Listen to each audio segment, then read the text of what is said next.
Good morning students, my self Poonam Mittal from royal international school. आज हम संस्कृत पढ़ेंगे क्लास 7th की, ठीक है। और हमारा पाठ कौन सा था? एक। हमारा पाठ था 1 और हमारे प्रकरण का नाम था वार्तालाप। हमारे प्रकरण का नाम क्या था बच्चों? वार्तालाप। आपको याद होगा मैंने इससे पहले वाले वीडियो में जो इस चैप्टर का आपको हाफ पार्ट करवा दिया था। अगर किसी ने वो वीडियो नहीं देखा है तो बच्चों सबसे पहले आप वो फर्स्ट वीडियो देखिए जिसमें इस चैप्टर का हाफ पार्ट मैं करवा चुकी हूँ, ठीक है बच्चों। चलिए, तो ये था हमारा वार्तालाप। इसमें मैंने आपको क्या बताया था? इसमें मैंने आपको बताया था बच्चों कि ये एक मतलब दो जो सहेलियाँ हैं, दो फ्रेंड्स हैं, वो एक दूसरे से बातचीत कर रही हैं, यानी उनके बीच में वार्तालाप कन्वर्सेशन हो रहा है, ठीक है बच्चों। तो वो कन्वर्सेशन क्या था कि जो उसकी फ्रेंड थी वो कहीं पे जा रही थी, तो उन्होंने पूछा कि कहाँ पे जा रही हो? तो उन्होंने कहा कि मैं अपने मामा के घर जा रही हूँ। तो उन्होंने सारिका ने पूछा कि आपकी मामा का घर कहाँ है? तो उन्होंने कहा मेरी मामा का घर कमला नगर में स्थित है। तो यहीं से ही ऐसे इनकी वार्तालाप चल रही थी, ठीक है। देखिए, मैं दोबारा से एक बार आपको शॉर्ट में आपको रिपीट कर देती हूँ कि मैंने आपको क्या करवाया था कि अंबिका सारिके त्वं कुत्र गच्छसि, तुम कहाँ जा रही हो? सारिके अंबिके अहम स मातुलस्य गृह गच्छामि, मैं अपने मामा के घर जा रही हूँ। अंबिका त्वं मातुलस्य गृह कुत्र अस्ति, तुम्हारे मामा का घर कहाँ है? तो सारिका मम मातुलस्य गृह कमला नगरे अस्ति, मेरे मामा का घर कमला नगर में स्थित है। अंबिका कहती है फिर कमला नगरे एवं मम पितास्य गृहम अस्ति, तो अंबिका कहती है कि कमला नगर में तो मेरे दादाजी का घर भी है। तब सारिका कहती है तत्र अम्बा नामना चित्रागारम अस्ति, कि वहाँ पर एक अम्बा नाम का वहाँ पे हॉल है, और क्या कहते हैं ना, अस्य तस्य पृष्ठ है, पृष्ठ यानी पीछे, कि उसके जस्ट पीछे ही है, क्या कहते हैं, एवं मम मातुलस्य गृहम अस्ति, उसके जस्ट पीछे ही मेरे मामा का घर स्थित है। अंबिका कहती है तत्र एवं मम पितास्य गृहम अस्ति, कि वहाँ तो मेरे दादाजी का घर भी है। तो अहम अपि यदा कदा तत्र गच्छामि, कि मैं वहाँ पर कभी कभी चली जाया करती हूँ। उसके बाद में सारिका कहती है अहम अधुना एव गच्छामि, कि आज मैं वहाँ पर जाऊँगी, ठीक है बच्चों। तो ये पार्ट मैंने आपको यहाँ तक कंप्लीट करवा दिया था। चलिए आगे हम नेक्स्ट जो पेज पे चलते हैं और आगे का हम पार्ट कंप्लीट करते हैं, आगे पढ़ते हैं।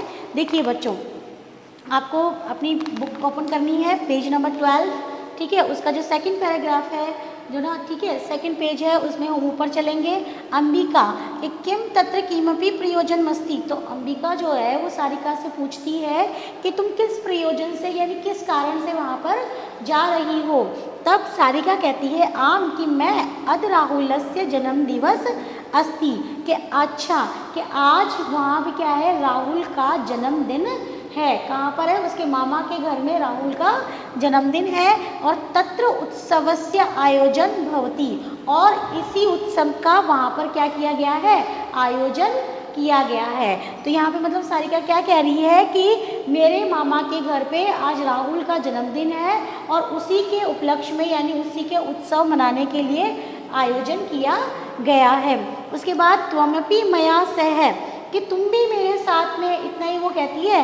तब अंबिका कहती है ना ना ना, कि अहम विद्यालय से पुस्तकालय पुस्तकानि आने तुम गच्छामि, कि अहम विद्यालय से, कि मैं विद्यालय पुस्तकालय यानी विद्यालय के पुस्तकालय में यानी लाइब्रेरी में पुस्तक लेने के लिए मुझे जाना है। कि मुझे कहाँ जाना है? मुझे अपने विद्यालय की पुस्तकालय में पुस्तक लेने के लिए जाना है। तो ये कारण कौन बताती है? ये कारण अंबिका बताती है। किसको बताती है? सारिका को बताती है। किसको बताती है बच्चों? सारिका को बताती है। यहाँ तक आपको समझ में आ गया? चलिए आगे चलते हैं। सारिका अब यहाँ पे क्या कहती है? सारिका कहती है परम अधत्वे अवकाशवा संति, लेकिन अभी तो क्या चल रहा है? अवकाश चल रहा है। त्वं किमर्थम विद्यालयम गमिष्यसि, कि तुम किस अर्थ में यानी किस कारण से फिर विद्यालय जा रही हो, या कैसे किस लिए जा रही हो, ठीक है ना। कैसे जाओगी? मतलब जाओगे, जैसे विद्यालय तो बंद पड़े हैं तो फिर तुम पुस्तकालय कैसे जा सकती हो? तो ये चीज़ वो सारिका कहती है। अब देखिए अंबिका क्या कहती है फिर?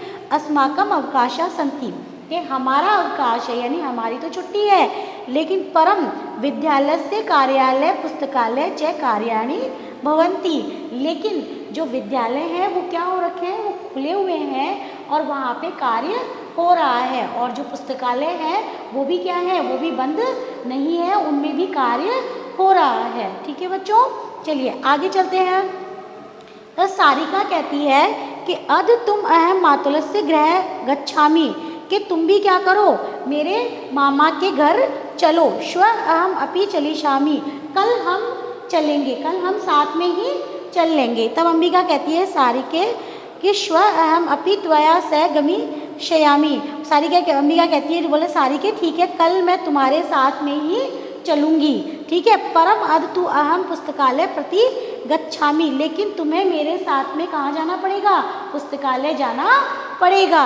तब सारिका कहती है बहुतु, बोलो बहुत अच्छा। बोला त्वम गच्छ, ठीक है तो अब तुम जाओ। अहम अपि चलिष्यामि, मैं भी अब चलती हूँ। अन्यथा माता क्रोधयति, अन्यथा जो मेरी मम्मी है यानी जो मेरी माता है वो मुझ पे क्या करेगी, वो मुझ पे क्रोध करेगी। ठीक है, श्व मिलिष्याव तदा पुस्तकालय गमिष्याव, कल हम मिलते हैं और फिर कहाँ जाते हैं, पुस्तकालय जाते हैं। तो बच्चों ये आपका हिंदी अनुवाद था पूरा, जो मैंने आपको चैप्टर समझा दिया है।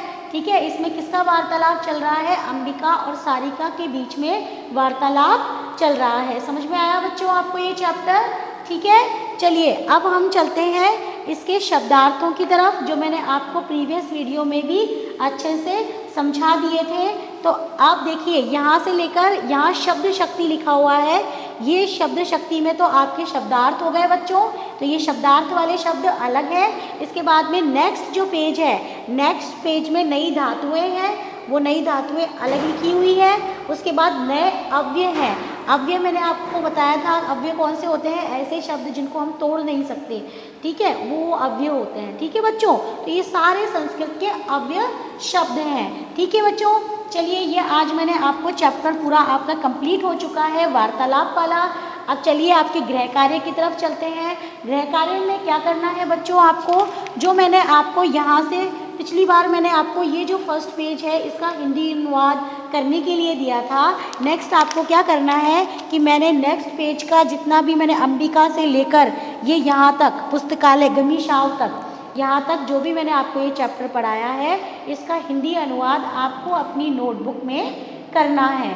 ठीक है बच्चों, और उसके बाद में आपका जब वर्क कंप्लीट हो जाए उसके बाद में आप यहाँ आइए और मुझसे अपनी नोटबुक चेक करवा लीजिएगा। हाँ, एक बात और ध्यान रखनी है आपको, इसके साथ में ही आपको इसका हिंदी अनुवाद तो करना ही है, साथ के साथ आपको एक शब्दार्थ करने हैं। शब्दार्थ आप अलग से करेंगे। उसके बाद में नई धातुओं को आप अलग से लिखेंगे। उसके बाद में जो नए अव्यय हैं, यानी जो अव्यय जो यहाँ पे लिखे हुए हैं, उनको आपको अलग से लिखना है। तो ये आज आपका होमवर्क रहेगा। ओके बच्चों, ठीक है, thank you, have a nice day.